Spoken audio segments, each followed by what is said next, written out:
Welcome to your If Astrology Isn't Real minisode, presented to you by Cosmic RX Radio, where I spill the tea on this week's headlines. Politics, pop culture, world events, all written in the stars. Let's dive in. If astrology isn't real, then why is everything happening right now all at once and exactly on time, exactly in alignment with what all of the astrologers, cosmic cuties, and witchy weirdos have been talking about? I'm going to break it down for you. We're going to have a little chat about just that. But first, it's me. It's your host, your high vibe hype woman, your cosmic consultant, your metaphysician at your service to help break down what is going on out there.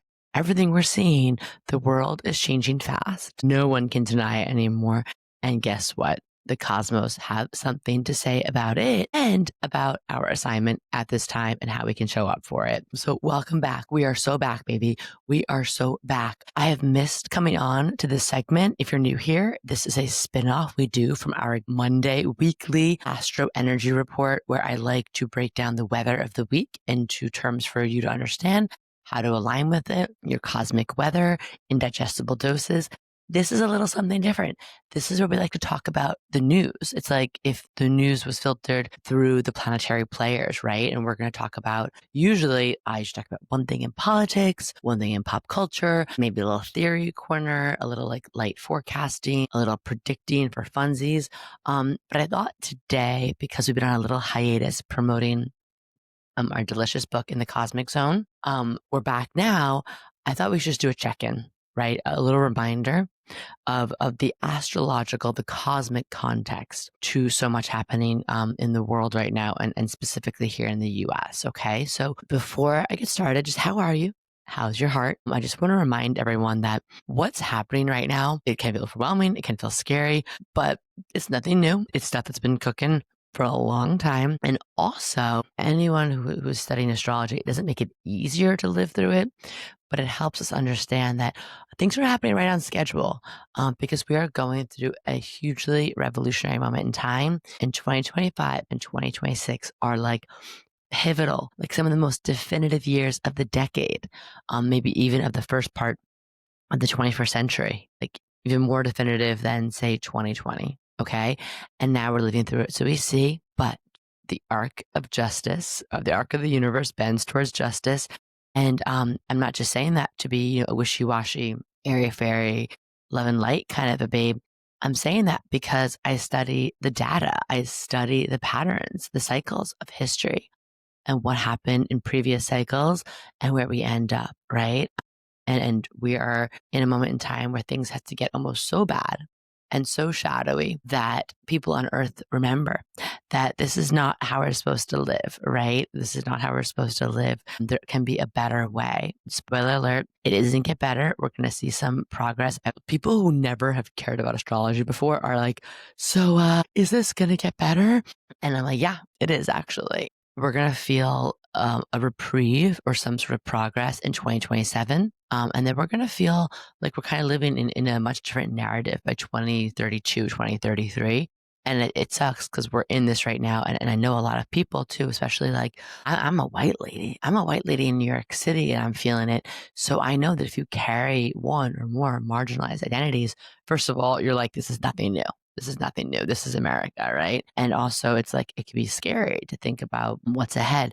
And so I just want to offer that we can feel multiple things at once, right? We can feel upset and scared in this moment. We can feel joyful and celebratory because guess what? Even during hard times in our larger collective history, people have wins, right?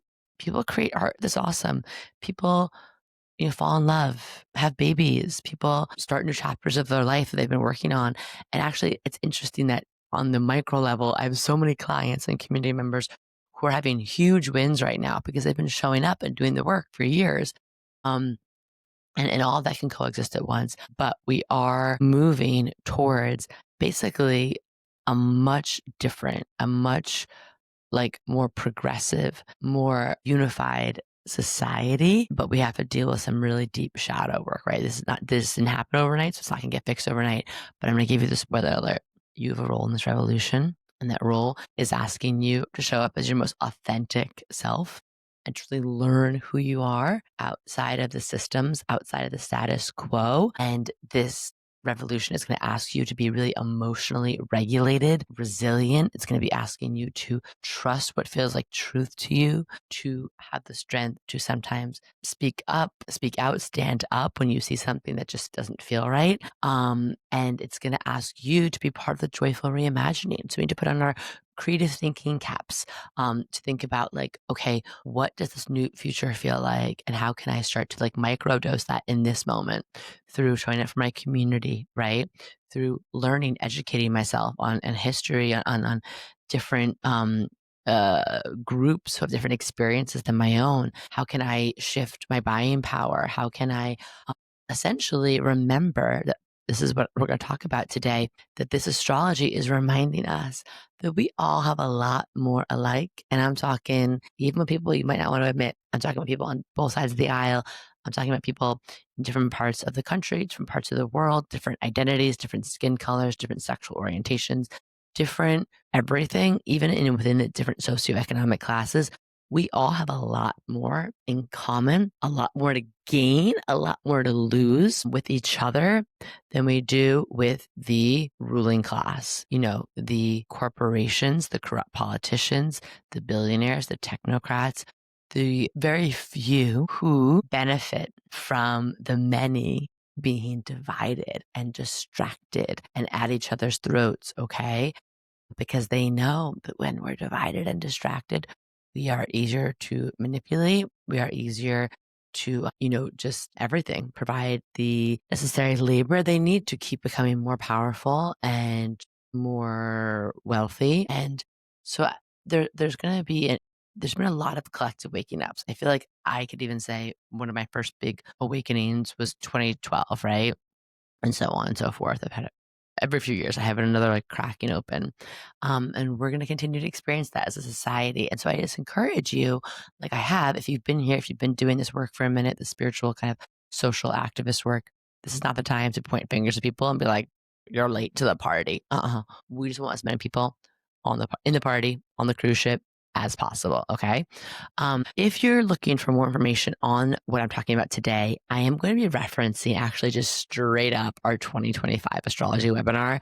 It is available on our Astro Academy at Cosmic RX. It's like 2 hours. It's chock full of information. It also has like how a lot of these things affect you personally, these big transits of the year. But basically, I'm going to do a high level recap today. And I think it's worth doing a little recap because just to me, astrology is very grounding. It helps give me a language to what I'm feeling. And it also can show, again, like the assignments from the universe, the shadow, the light, the high, the low octave of all these transits. Not one is good, not one is bad, but we can see the vibrational spectrum, the octave, like I said, within that. And then it's up to us to actively choose to align, our mind, our bodies, our hearts, our souls, our nervous systems, our actions, hopefully with the higher vibration. So again, as a reminder, like I said, this year, 2025 is pivotal. So is next year. 2025, I want you to think about it like it kicked off something. It kicked off a lot of energy. 26 is going to be more of that, like a cementing of it. A lot of these planets that we're talking about shifted signs. You're going to get into that this year. They're going to retrograde back and forth. And then next year, they will be there to stay for the foreseeable future. Some of these planets, 10, 12, 20 years. And it's really going to define this chapter of our history and the cohort that we are part of. And guess what, babe? Whether you like it or not, you chose to incarnate right now. And that's part of our soul contract. So what are we going to do about it? Okay. We're going to show the fuck up. That's what we're going to do. We're going to show up as the cosmic bad bitches with good hearts and be a part of a community and remind each other that there is a better world that is possible. But we're going to need to do some organizing. We're going to need to do some clearing. And we're also going to have some sacred giggles from time to time because, God damn it, like we also need to laugh a little bit, okay? And shake off some of this dustiness of the old white men, the old mediocre white men who are like really just doing their darndest to kill the vibe. Okay, so back to the planets. I missed you all. I also meant to say, we meant to come back last week. I just picked the date randomly. I'm like, it's after summer. We'll come back the 12th. Then the news and the eclipse just came for me. I was like, I was so much energy last week. So if you were feeling that, it hit me like a tsunami of emotions. We're in the eclipses right now, Pisces, Virgo eclipses. I am a Pisces moon, Virgo sun. It was personal.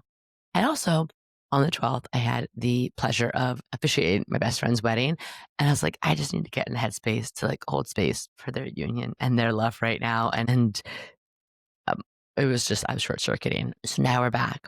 So I already recorded this podcast, about 40 minutes of me yapping off the cuff, and it didn't go through in the audio. So I really hope this one works. And so that's all my preamble for saying I'm just going in, no notes. Okay. It's just, I mean, yes, I have notes, but no script, no like formal strategy to this. It's everything I've been thinking about for a while, but especially eclipse season kicked up the themes for the year. And if you're out there taking your astro field notes, for anyone interested, that's what eclipses do. If you have themes of the year, if you have karma being laid down, if you have, big change that's coming, eclipses come as these cosmic activators, and they speed up the storylines and they speed up karma, and they show you, almost sometimes giving you like whiplash of where the new direction we're headed in is. So the fact that, this is eclipse season, in the heart of it, right? September 7th to the 21st, we saw, the big headline, the assassination of conservative influencer activist Charlie Kirk, and the immediate like powder keg in our society around that. And of course, we also saw eclipses come for world leaders. So we saw everything from in Brazil to Nepal to crazy protests in Paris. Like the people are like, enough is enough, right? Whether it's not wanting to be complicit in genocide, whether it is freedom being taken away, whether it is oppression of people not being able to afford to live while they're still working their asses off. People are like, no, this is not it. This is not it, not feeling it. And the eclipses brought so much of that to the surface, right? And this year, 2025, why it's so intense feeling, just again, for my astro nerds who are taking notes and following at home in terms of like wanting to interpret things for themselves. We know the inner planets rule our daily lives, our day-to-day selves, right? That's the sun, the moon, those are luminaries, but the Mercury, the Mars, the Venus, right? Like these are us. The outer planets, the Jupiter, the Saturn, the Uranus, the Neptune, the Pluto, this rules like our generational moments, the themes of our society affect us on the collective level. Of course, they affect us personally a little bit, but they're more about the former. And when they shift signs, we feel it big time. We always see big world events happen. We see big moments in the culture shift in like the collective psyche, and it's a big deal. And depending on, Jupiter transfers signs once a year, Saturn every 3 years, Uranus every 7 years, Neptune every 12 years, Pluto every 20 to 22 years. And we also have the North Node that changes every year and a half. They stagger. It's like, and it's a big moment. Uranus shifted to Taurus 2018. I remember feeling it like crazy. Neptune shift into Pisces in 2012, which is actually part of that first moment that we talk about with like the end of the world, the Mayan calendar. When we move into Neptune and Pisces, we entered a whole new part of our civilization and our journey. In 2025, every single one of these outer planets change signs. No one on Earth living at this time has experienced that. I actually couldn't even find a time that happened in like modern astrological history, like since people have been keeping modern astrological records. If anyone has different information, drop it, especially on YouTube in the comments, come slide in my DMs. But I went to many of my astrological elders. I listened to different seminars and podcasts, and I was like, I don't know if this has ever happened before. And that is why this feels so crazy, because it is. It's potent. But again, your soul dropped here.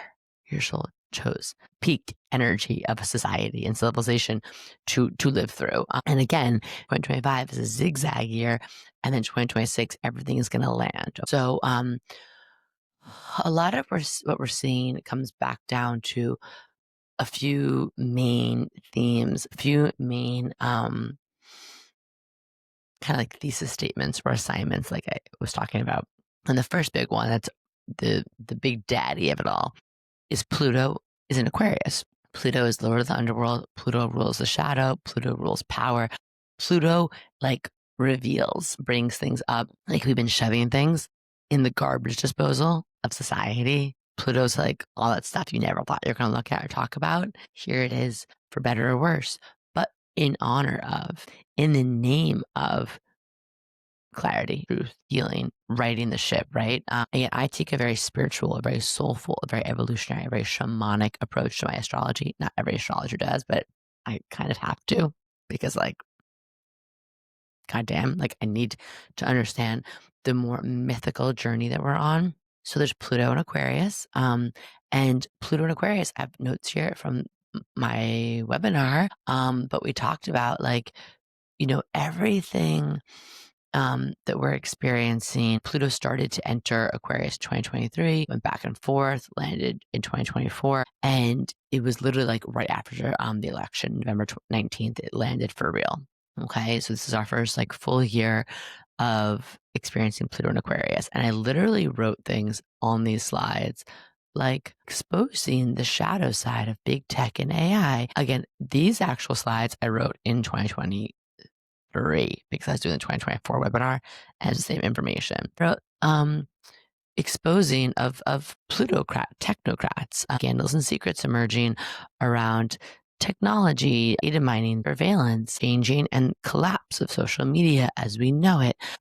AI will continue to terrify and amaze. Increased need to remember our humanness, rise of communal alternative living, non-hierarchical leadership, more humanitarian social structures, developments in green and renewable energy. We'll hope for that. I'm like, yes, that'd be great. But ethics and legislation around protecting online users, especially children.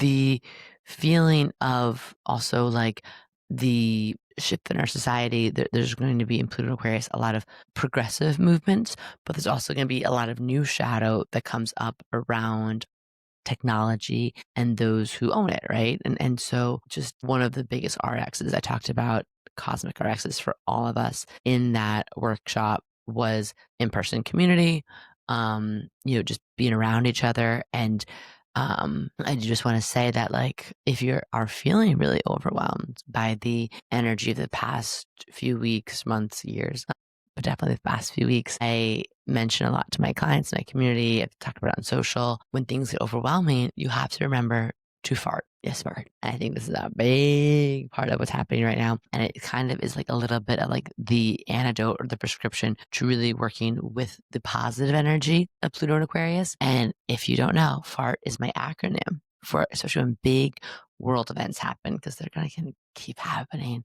And it feels like the energy picks up and everything online consumes and subsumes us with the craziest shit on our feed we've ever seen, right? We need to fart, feel. The biggest and best thing that the systems of oppression want from us, the technocrats, the billionaires, the corrupt politicians, is they want us really numb. They want us disconnected. And it ties into the astrology also. And so to sit and like be in our humanness and be in the heart space and not let ourselves get overwhelmed, jaded, disenchanted, just like completely desensitized to everything is so big. And it also helps when we feel, we can allow emotions to move through us and make more space for critical thinking, right? For the next letter A, which is action, taking some kind of action step. Not only does it help you feel more empowered, but it's an action. And I think that we're sold a lie that there's like, nothing we can do. We're just one person. We're all kind of like waiting for a hero. It's not. It's just a lot of very normal people choosing every day to be better and do better. And so that action could be, donating to your local, ACLU chapter. It could be putting up a post and just saying, hey, this is not normal. Let's not hyper normalize this. It could be, checking on a friend, especially if you know that they're really scared in some way. It can be, working with your local food bank or volunteering with a local chapter of an organization that's already set up to deal with this type of problem or crisis. Small action step, even a small one, it just helps get momentum, it helps get us out of freeze. It reminds us again that we have the ability to do something. And it kind of leads into the next letter R, which is reach out. Get off the phone, get out off of the social media and into a real social setting. Reach out to, again, a friend, a family member, a beloved, therapist, counselor, your healer. Whether it's reaching out to check in on someone if you have the bandwidth, or reaching out and being like, hey, can we talk this out? This is a lot. Going for a walk and just being like, whoa, this is really crazy. Again, off of the phone, talking to a real human, being in that energy of connection in the heart space, right? Helps us externalize things. It helps us. Social connection is so huge. Social connection is so huge. And then T is touch grass. This is like, getting off the phones. There's a theme here. And, grounding down, being in nature, being in the place of doing something, cooking a meal you love, playing with your pet, going and, working in your garden, or just watching the clouds pass over you, listening to nature, listening to the sound of birds, watching like a body of water if you can. It's like these things just help re-regulate us. It's like we break up from living in the tied to the collective anxious heartbeat of society, and we can attune back to Mother Earth's heartbeat. And it's always the place we want to be in. And also, whenever I'm in nature, it's just this reminder of how ancient nature is, of like, nature has rhythms and cycles. And when I tune to them, and I also get my thinking straight, I get back into, again, the heart space. I can get back into a place of feeling regulated, grounded, and we just make better decisions and take better action from there. So remember to fart. Okay. And just as a reminder, with Pluto and Aquarius, the things that we've seen during previous Pluto and Aquarius transits, the United States Constitution was born. So we're in the Pluto return of that. And we're learning so much about it, about like what's working, what's not. But also like, are we going to actually live by the Constitution, or are we just going to like kind of conveniently leave out parts when it doesn't work for us? Um, uh, you know, I put here in the notes, we had obviously the French Revolution coincided with Pluto and Aquarius, English Reformation. We talked about the Roman and Portuguese Inquisitions, the end of the Bronze Age, but really, the French Revolution, the Haitian Revolution, the English Reformation. This is times of great revolution, great change. Again, the shifting of power from the few, the very few, back to the many. But it doesn't come from, being nice and ignoring things and just carrying on with business as usual, right? So as we move into that, something else that, with last week, the activation, the assassination of Charlie Kirk. There's so much I could say, but I'm going to try and, not wax on too much about it. But what I will say is, right after the eclipse, the North Node Pisces eclipse I talked about in the webinar, the North Node Pisces can bring out martyrs out of it. And so can Neptune and Aries. Neptune move into Aries in the end of March. And we, have to just be mindful of the weaponization of certain people's passing. And listen, I did not agree with a lot of what Charlie Kirk said. I really actually sort of deeply dislike the man for just his own comments, things that are out there, clips you can just watch, and things I've been following with him for years. But as much as I can say that, it's just also like the violence, anyone being, murdered for, it's just, I'm like, yes, Saturn went retrograde in Pisces.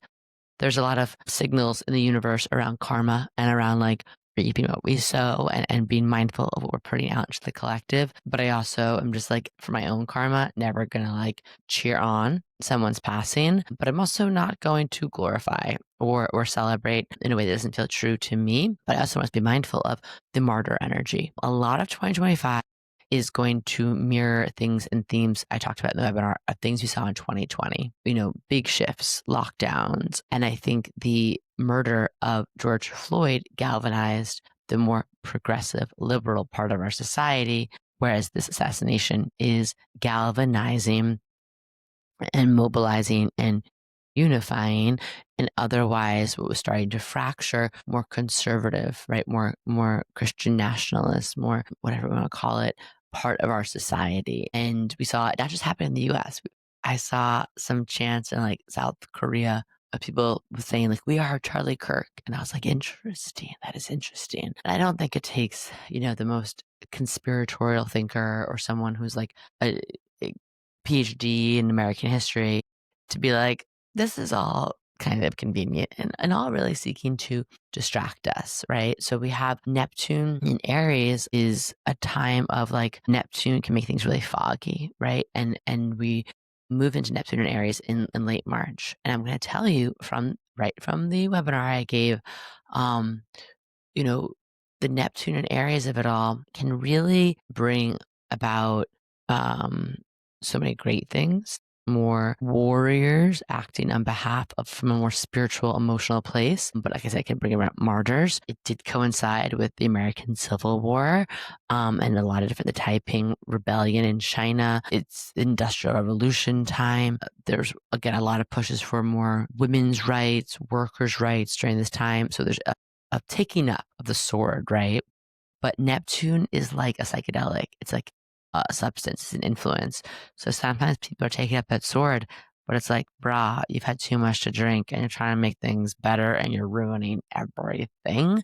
So can we please just sit down, right? And also, like, we're here to, with Neptune and Aries, for me, one of the big takeaways when I was just trying to collect all my thoughts last week was I was like, again, it just comes back to the guns always, and for me, and it always comes back to mental health. And that we have a real like epidemic, a loneliness epidemic in our society, especially with young white men. That's why I was like, who was surprised, surprise, surprise, that the alleged assassin, was a young, hyper online white man raised in a very, gun-toting MAGA family. I was just like not shocked at all. But Neptune in Aries is also coinciding with Saturn in Aries. And in previous Saturn and Aries cycles, we have had a lot of violence. Saturn and Neptune Aries can both represent things like the militarization, the martial lawification of our society, which we are seeing, and we talked about that might be coming. We're seeing it now with the ICE raids, the illegal kidnapping of people, the no due process, the gulag energy, the National Guard being sent into democratic cities under the guise of like protecting us. And I just want to say that sometimes the violence that happens during, especially Saturn and Aries, can be to push us forward to reform that we need. So the Second Amendment that everyone's like fighting over, the sort of sad irony that was, one of the things being debated on this stage at the moment of this assassination, this Second Amendment was created during a Saturn and Aries cycle. So we're in the Saturn return of the Second Amendment. The FBI was founded. We're seeing a lot of issues with the FBI right now, Kash Patel, and things like we experienced the World War II escalation. We experienced U.S. Congress passed the Gun Control Act and founded the ATF in October 1968. And there's also just a lot of like global counterculture movements, mass rebellions against authority. We also saw the Civil Rights Act passed during Saturn and Aries. Even Charlie Kirk was like critical of that. What? But we see all these things in the collective conversation. They're coming up for a reason because, and Saturn really is connected to karma. And Saturn really wants us to be really clear with like what's working, what's not, where do we have to reassess some new limitations, regulations, boundaries, going in and zhuzhing the structures that we need as the systems break down.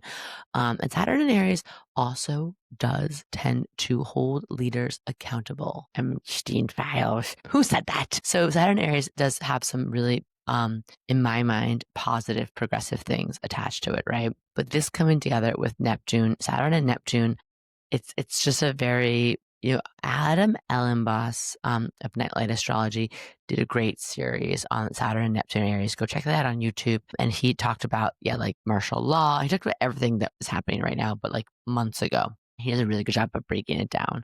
On the personal level, we are really here to explore our sense of purpose, identity, our courage, to really get out of, like, especially if you're a spiritual person, like I talked about in the webinar, that's navel gazing, more trailblazing. Like, let's go, let's do this.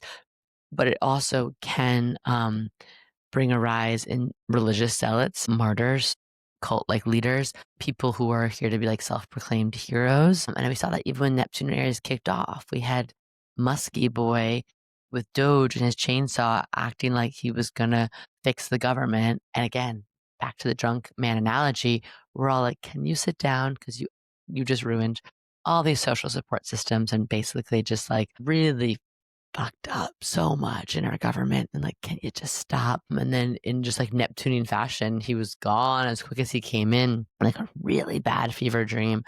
And people in times like this look for strong leadership.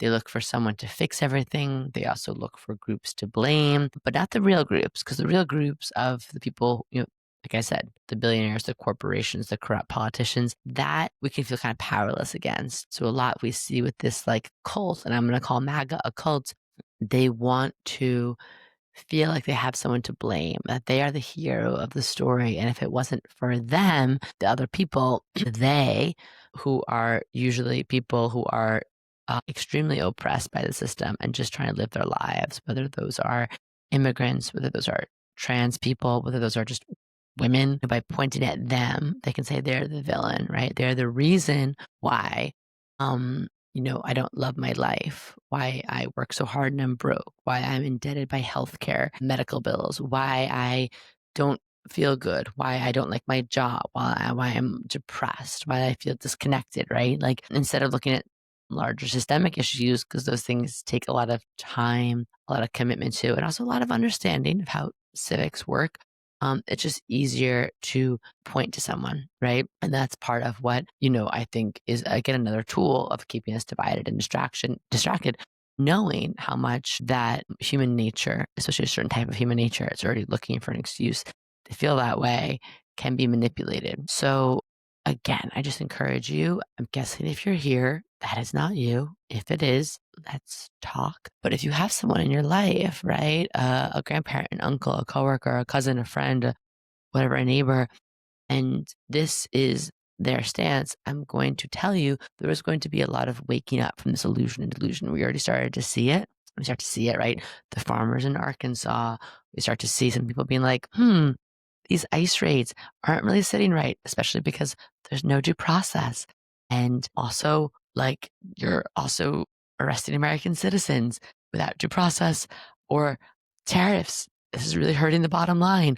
Or with this I thought we were running on freedom of speech as a party, Epstein files. And so I encourage you, as the Neptune dissolves and wears off, to just be there, right? With understanding, with open arms. I know it's my human nature to be like, well, you guys in this place, but that's not really helpful. So, just that's part of this shift right now. And, again, with the North Node in Pisces, these eclipse, Pisces makes everything confusing. Pisces can really stir up religious fervor. I talked about in the webinar that we were going to see an even deeper divide between the religious right and either like secular parts of society, or even, more progressive, like the witches, the earth-based healers, the feminine healers. And so we saw last week, we saw everything with like the Etsy witches. That's like another whole story. There's so much like taking up of that, right? And what, again, the North Node in Pisces does do, though, is Pisces is unity. Pisces is dissolving the boundaries, and people are going to realize, again, we have more alike than we don't. And that if we don't speak up and say something, when we see what has been happening in Gaza indiscriminately for months and months and years, being live streamed on our phone, if we don't speak up, when we see people being put into windowless vans with no due process, and again, people who say that they're criminals, they're not. They're not. And even if they were, everyone has the right to due process. Being in this country without papers is a civic offense, and there is a system you go through in the courts. And again, this has happened to people who are in the process of getting their papers. This has happened to American citizens. And what the North Node in Pisces of it all reminds us that if this can happen to one of us, it can happen to all of us. It's right. It is the quote, like, first they came for the trans youth, and they didn't speak up first. And then, right, like history, especially we see through astrology, it might not repeat exactly, but it rhymes. History happens in circles, in spirals.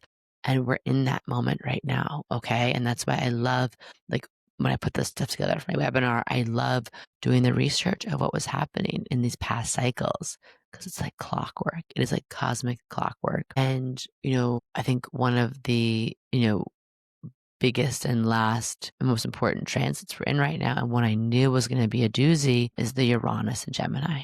So Uranus is the wake up, shake up planet of revolution, the disruption of the status quo.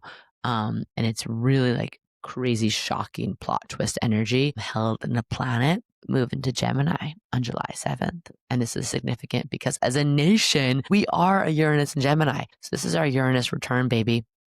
Gemini rules everything from the people, media, how we share information, how we spread information. Gemini is always, whenever Gemini things happen in our society, we have like North Nodes in Gemini for 9/11, for COVID. We experience a lot of like division, but also a lot of like interesting things happening around the media, looking to pit us against each other. A lot of distractions. When Uranus goes to Gemini, we always see fighting, skirmishes, revolutions, revolts, but against established powers. And it also is like a warfare on like our mind, sort of. So also Uranus and Gemini during previous cycles, we literally saw the Socratic method be developed when Socrates taught people to engage people in dialogue and questions. That's just a fun fact. Created the printing press so people could get information, and that started the print revolution, right? And literally like the beginning of the press.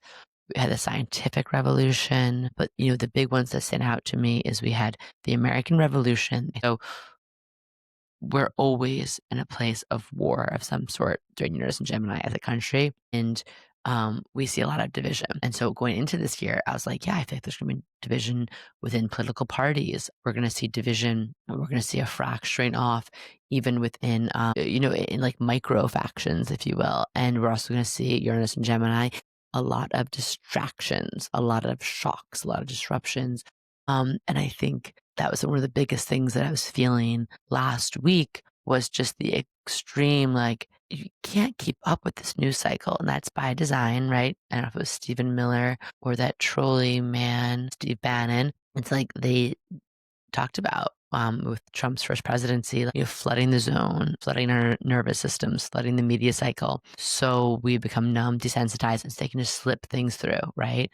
Because the day of Charlie Kirk's assassination, they voted to not release the Epstein files. A whole slew of things is happening all at once. And, and I'm guilty of it too. It's hard to even know what to focus on in a moment to talk about. And the Uranus and Gemini, I just want to remind us though, is showing like when it came to be in July, it was right when we saw everything happen with the, Elon bringing the Epstein files back into the conversation.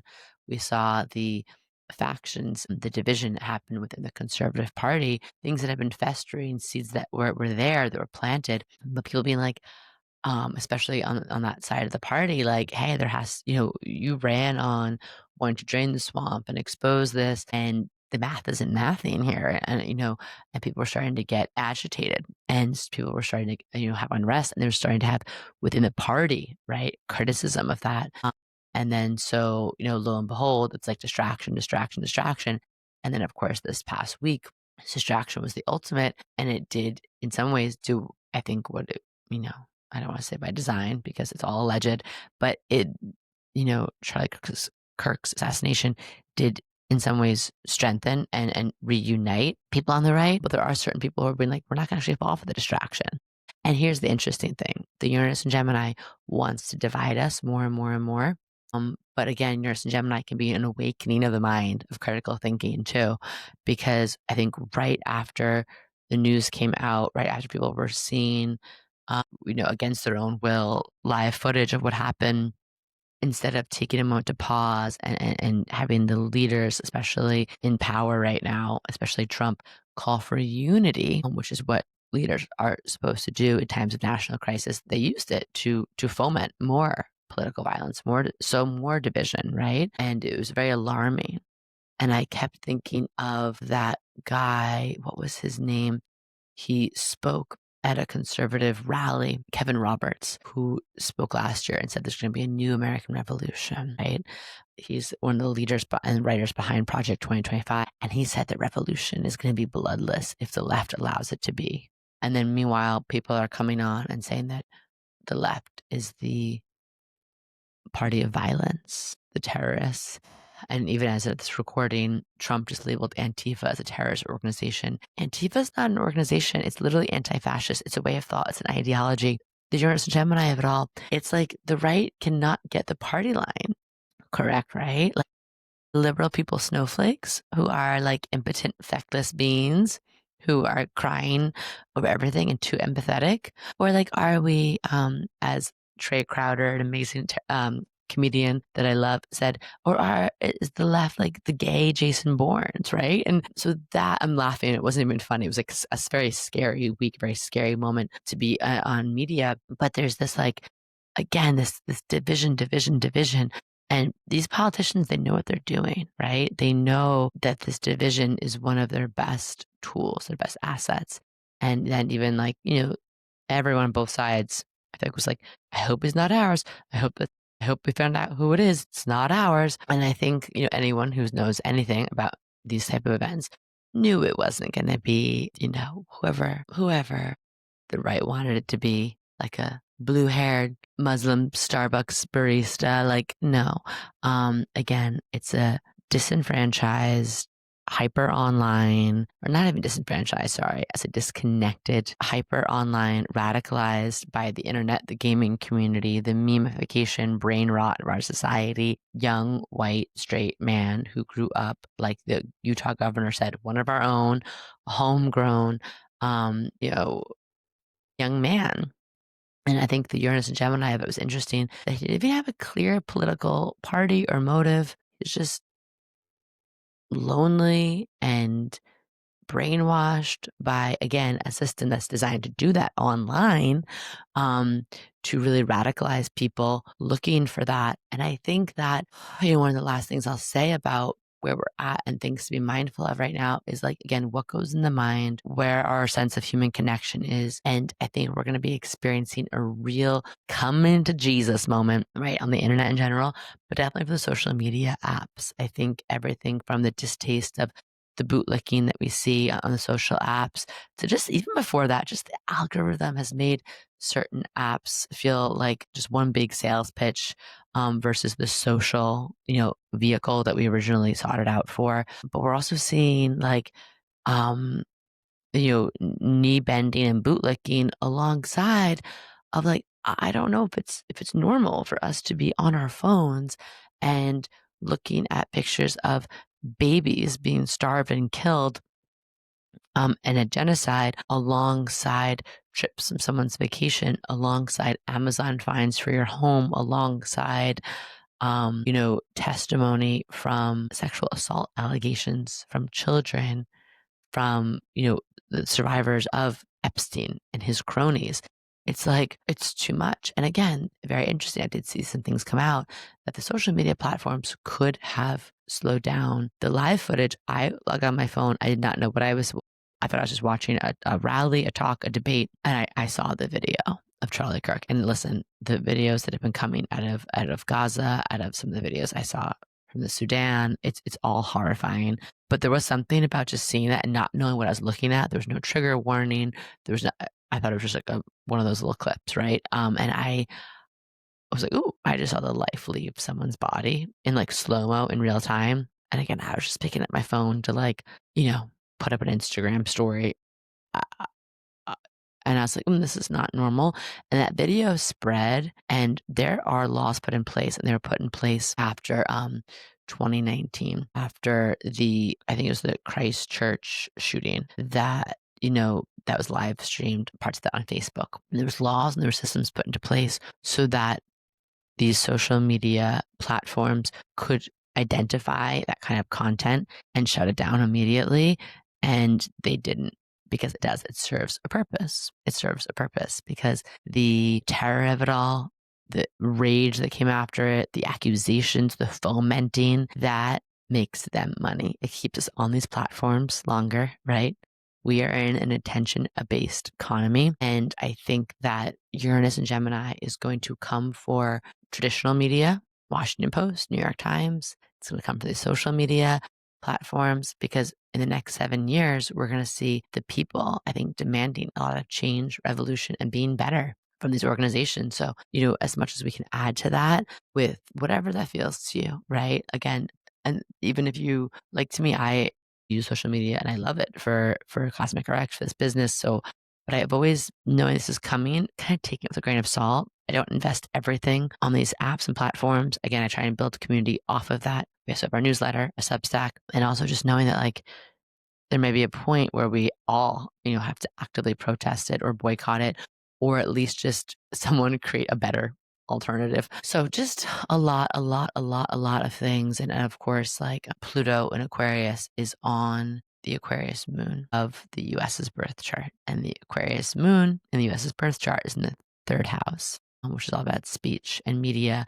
And Aquarius rules freedom. And so as we see Pluto and Aquarius, trining Uranus and Gemini in these early degrees, and last week we saw Uranus went retrograde in Gemini for the first time, right after Saturn went retrograde into Pisces, we see, like, there's a lot of, like, things being called to task, right? A lot of change, a lot of disruption, a lot of shocks. Do have to say, like, I can't guarantee a lot in life, but I do know from just looking at these cycles in history, we are leaning towards more unity, more healing. And I love, to end on just the Jupiter and Cancer of it all. We're in this through next June. There is a rising of nurturing, nourishing, maternal, even like feminine energy that we're being asked to tap into. Nothing to do with gender, but more to do with, like, a matriarchal feeling of, like, what if we decided that everyone's children were our children? What if we decided there is enough to go around? There's a seat at the table for everyone. What if we decided to listen to fucking women, right? And I know this is why you're here. But again, knowing that this is your time, this is a time for empathetic, heart-centered leaders, creatives, artists, teachers to understand that the old system wasn't built for you, and you might have felt like you weren't aligned with the leadership of that old way, but this new way is meant for you. You were born in these times for a reason, on purpose, with purpose, right? And there is a feeling of needing more of the sensitive people, right, who feel almost too sensitive for this, to actually step forward and pick up that sword I was talking about, take it away from that drunk guy at the party. And that's why we're here. That's why Cosmic RX is here, is to empower you through the podcast, through our newsletter, through our community. We have our own digital online community separate of social media, but even through social media, through our in-person events, through this book I just wrote, to remind you of who the F you are, that you were born for these times, and that there is information, I believe, coming from our higher selves, from our ancestors, from our future selves, from the universe, from Mama Earth, from the cosmos, every day, that is guiding us to living in more alignment with a more unified, peaceful, beautiful, equitable world. But we have to be part of the joyful reimagining, right? No one is coming to fix it all for us. And it's up to all of us. And it's not going to slow down anytime soon. So we also got to pace ourselves. We also got to take care of ourselves. And we got to remember to fart. Okay. So that is where I'm going to leave you. I know, what a welcome back. And again, I could go on, but I won't. But tune in and let me know if you're watching this in the comments on YouTube. Let me know your thoughts on this. Let me know if you want me to cover something in particular that comes up in the news, in politics. And of course, we can keep it light with some poppy culture, because amongst all of this, I do love talking about Pedro Pascal's, like, sexy zaddy couture at the Emmys.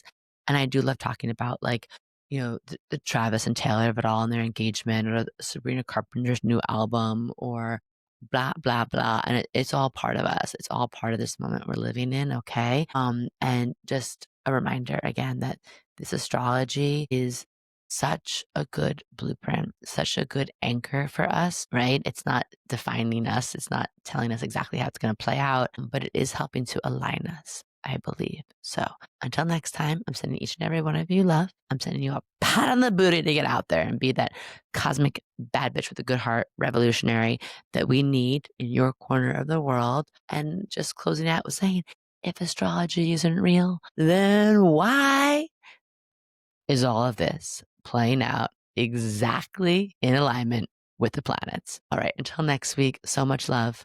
Bye-bye. Do you love getting your Cosmic RX for the week here and want more? Make sure to sign up for our premium subscription so you can get exclusive access to bonus podcast episodes, all of my astrology info for the month ahead, and live new and full moon calls to help you manifest your dream life with an intentional international community of other cosmic baddies. Sign up through our link in show notes. Thank you so much for listening to this episode. If you want to know more about Cosmic RX, head on over to thecosmicrx.com. And if you really love this show, I'd love it if you left a rating and review on Apple Podcast or wherever you listen to podcasts. I super love hearing from you and reading your reviews. All right, you cosmic baddie, tune in next week. And until then, remember, love yourself fully, work your magic, and take no shit.